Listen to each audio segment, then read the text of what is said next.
Okay, day two. Yesterday evening, I sat and did my first video diary entry. Got out the shower in the evening after a long day of scrolling, and basically finally said it out loud, that I am addicted to my phone, addicted to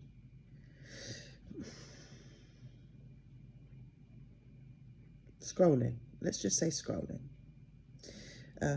It comes in all forms, but internet use, really. And I was very undone by that diary entry. I was very low afterwards and stressed. Came down to my husband to cook dinner, and he quite obviously picked up that I wasn't okay. So I talked to him about it. He knew already, obviously. He lives with me. He knows what the situation is. He didn't know how bad I was feeling about it. I didn't necessarily fully tell him everything about the impact it's had on my work. But I did say that it affects every area of my life. I'll come to telling him about the effect on my work soon. I didn't tell him partly because of shame and partly because I didn't want him to get angry, that he might get angry, so I didn't say anything. However, what he did say was that he understood and he respected me and where I was at. He didn't see it as silly. That's one of the things that I'm struggling with, is that addiction to alcohol or substances of some sort. I can see that people would straight away understand, and if you were to say out loud, I'm an alcoholic, and I'm in AA, I've taken myself to AA and I'm stopping drinking, people would straight away know what that was and hopefully respect it. I would expect people would respect that and be compassionate. Whereas if I say I'm addicted to my phone, I just sound like a bit of a twat that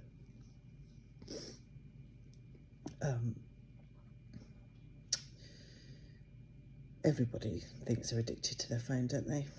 And probably a lot of people are, but I just don't think that everybody is in the state I'm in. And I am very good at masking. I've got ADHD, and so I'm very good at masking. I've grown up masking and presenting myself to the world as got my shit together.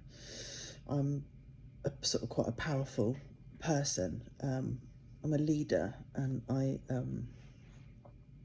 not that it seems like it now, but I'm a leader, and I'm very good at presenting a strong version of myself to the world. I've done that continuously. So now if I say to people,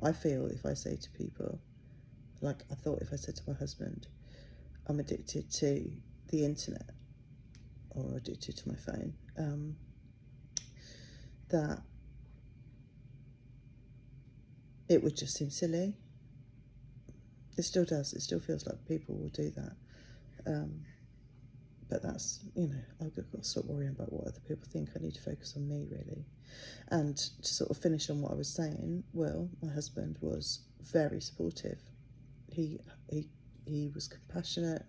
He was protective. He was kind. He was understanding, accepting, all the things that you would hope. Actually, he wanted me to get therapy, whereas I wanted to go into technology and internet anonymous, which is what I'm going to do. I've looked into it before. I've looked into it again this morning, and I'm going to join a meeting. So that feels right for me. That feels like the right approach. I know I've got a couple of good friends who are in AA, and it's been invaluable to them. It's also become, for one of them certainly, become a lifestyle, and given her a community that she really needed in the process of creating a new life. And as I sit here this morning, accepting that my phone is not going to be, and internet use is going to become much less in my life. It's going to become a tool for my life rather than a crutch. I'm quite freaked out by what that actually means, the amount of time I'm going to have to fill. And this makes me feel lazy, but it's like, well, what the fuck am I going to have to be like doing jobs that whole time? Because I spend hours and hours on my phone every single day, except when I'm on holiday, or except when I'm in the company of other people. So if we go away for the weekend, I don't really use my phone very much. If we are on holiday, I barely look at my phone. It sits in the bag all day. So in those circumstances, I don't really look at my phone, and they're circumstances where I have nothing to avoid. So my phone just isn't necessary. The avoidance isn't necessary, because my internet use is all avoidance. Avoidance of feelings, which I suppose is what addiction is. It's avoidance of feelings. So as soon as I feel overwhelmed by anything, which is 100 times a day, I grab my phone, and it this is the thing, it's brilliant, calms me down every single time. It calms me down. So I understand now that the circle has flipped, the coin has flipped. What used to be a tool to help me calm down has now become the problem, because I spend so much time on it trying to be calm and trying to avoid any other feeling other than calm, that now the amount of time that I'm not doing my work or other things in my life, other jobs, other tasks, I've got so little time for those that they're all backing up, and I'm actually now not even generating those things. I'm not even cracking on to get things started, whereas I've always been to get things started and then procrastinate at the end. Now I'm not even getting things started, because just the starting is too difficult. And I know that is because my dopamine seeking is that the cycle is so short now, and my capacity to cope is so little because of the phone. So I understand all of that. I've read around it a lot, so I know what it all is.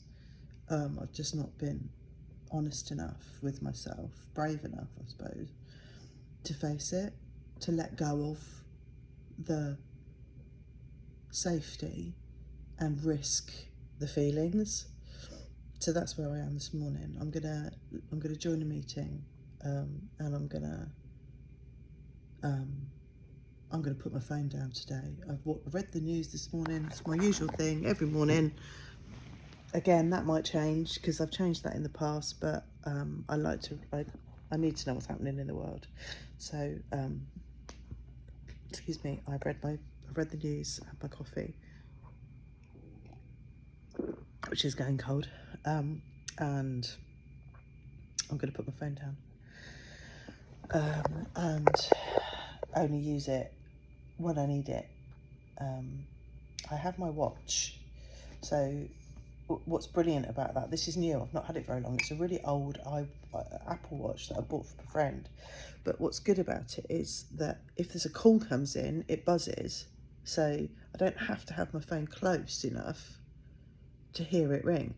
So I can put it really far away from me, which I think is probably gonna help. Like I might put it in my husband's office, or no, that puts a responsibility on him. I think I might put it in the garage, which is like the furthest away from my office in the house that I could get. So yeah, I might put it in the garage, and then just pick it up if I need to make a call, or like, I've got a lot of information on it. I use my notes a lot. I've got thousands of notes on my phone. So I think what I'm going to have to do is swap that out for a little notebook and pen. So everything I'm not used to write down in my notes on my phone, I'm going to have to start writing down in a book, I think, as a solution to this. And there are tools on the phone that I want. So I want to keep using a calorie tracker and a macros tracker. I want to keep track of my it was health stuff, really. So I want to keep track of my steps, which is on my phone. I can check it daily on here, but I can't check the like overall picture for the year, which is what I've got a goal. So I want to do that. I have got a lot of notes on there, so I'm going to have to start drawing those out and put them somewhere else. My video diaries, I'm going to keep doing this because this is good. Oh, my husband's coming. Right, check in later. Bye.